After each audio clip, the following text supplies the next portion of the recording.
Tech ലോകത്തു നിന്നുള്ള വാർത്തകൾ. ഇന്ത്യയിലെ ഇലക്ട്രിക് വാഹന മേഖലയെ കൂടുതൽ ശക്തിപ്പെടുത്താൻ കേന്ദ്ര സർക്കാരിന്റെ പുതിയ പദ്ധതി. പഴയ ലിഥിയം അയൺ ബാറ്ററികളിൽ നിന്ന് വിലയേറിയ ധാതുക്കൾ വീണ്ടെടുക്കാൻ 1500 കോടി രൂപയുടെ പദ്ധതി പ്രഖ്യാപിച്ചു.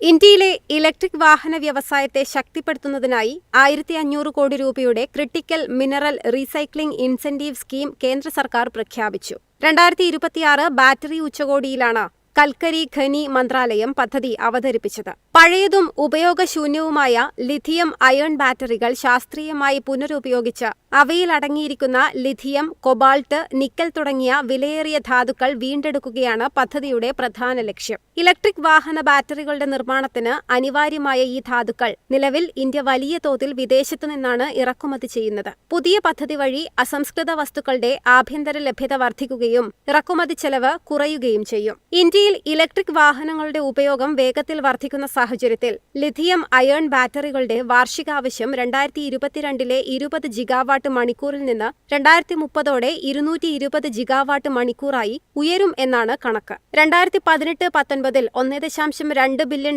ആയിരുന്ന ലിഥിയം അയൺ ബാറ്ററി ഇറക്കുമതി 2025-26 $4.7 ബില്യൺ എത്തുമെന്നാണ് പ്രതീക്ഷ.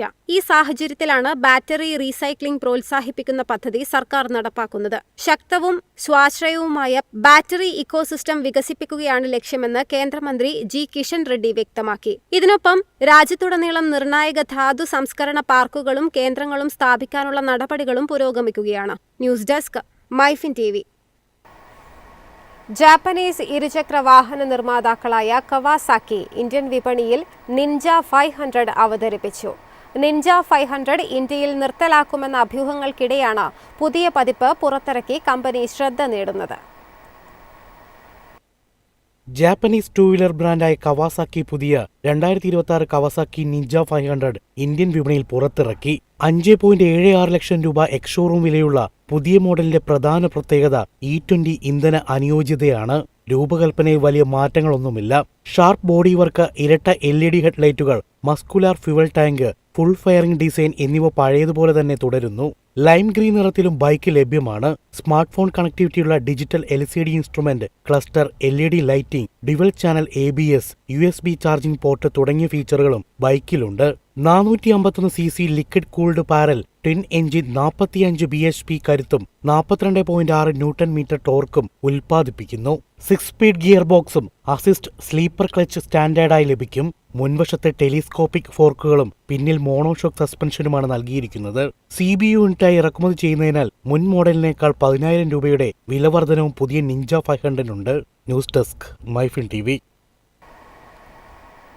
ഇന്ത്യയിലെ ഏറ്റവും ജനപ്രിയ SUVകളിൽ ഒന്നായ ടാറ്റ നെക്സോൺ പുതിയ തലമുറ മോഡൽ പുറത്തിറക്കാൻ കമ്പനി തയ്യാറെടുക്കുന്നതായി റിപ്പോർട്ടുകൾ. ഗരുഡ് എന്ന കോഡ് നാമത്തിൽ അറിയപ്പെടുന്ന ഈ പുതിയ പതിപ്പ് പരിഷ്കരിച്ച പ്ലാറ്റ്ഫോം, പുതിയ ഡിസൈൻ, ADAS പോലുള്ള നൂതന ഫീച്ചറുകൾ എന്നിവയുമായി വരും എന്നാണ് പ്രതീക്ഷ. ടാറ്റ മോട്ടോഴ്സിന്റെ ബെസ്റ്റ് സെല്ലർ SUV നെക്സോൺ 2027 പൂർണ്ണമായും പുതിയ തലമുറ മോഡലായി എത്തുമെന്നാണ് റിപ്പോർട്ടുകൾ. ഗരുഡ് എന്ന കോഡ് നാമത്തിൽ വികസിപ്പിക്കുന്ന ഈ വാഹനം നവീകരിച്ച X1 പ്ലാറ്റ്ഫോമിലായിരിക്കും നിർമ്മിക്കുക. കൂടുതൽ ഷാർപ്പായ ഡിസൈൻ, പുതിയ LED ലൈറ്റിംഗ്, പ്രീമിയം ഇന്റീരിയർ എന്നിവ പുതിയ മോഡലിന്റെ പ്രധാന ആകർഷണങ്ങളാകും. ADAS, വലിയ touch screen, digital instrument cluster, 360 degree camera, connected car technology തുടങ്ങിയ സവിശേഷതകളും പ്രതീക്ഷിക്കുന്നു. നിലവിലെ 1.2 ലിറ്റർ ടർബോ പെട്രോൾ എഞ്ചിൻ തുടരുമെന്നും CNG പതിപ്പും എത്തിയേക്കാമെന്നും സൂചനയുണ്ട്. അതേസമയം BS7 മലിനീകരണ മാനദണ്ഡങ്ങൾ കാരണം ഡീസൽ എഞ്ചിൻ ഒഴിവാക്കാൻ സാധ്യതയുണ്ട്. കൂടുതൽ ആധുനികവും സുരക്ഷിതവുമായ കോമ്പാക്ട് SUV ആയിരിക്കും പുതിയ Nexon. News desk Myfin TV. എളുപ്പത്തിൽ സമ്പാദ്യം വളർത്താം. ഇന്ന് തന്നെ മൈഫിൻ TV ആപ്പ് ഡൗൺലോഡ് ചെയ്യൂ.